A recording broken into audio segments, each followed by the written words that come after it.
מה עושים עם ישראל עם הפתק? מה עם ישראל צריכים לעשות עכשיו שנתגלה הנס של הפתק?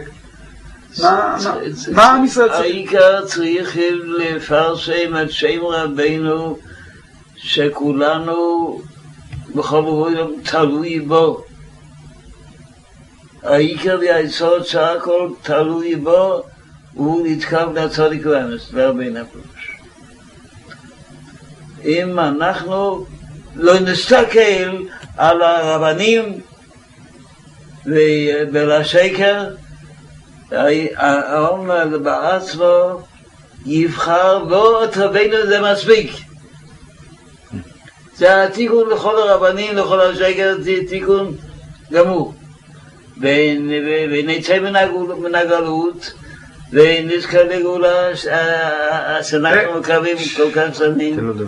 כן, עכשיו הוא סוף הזמן,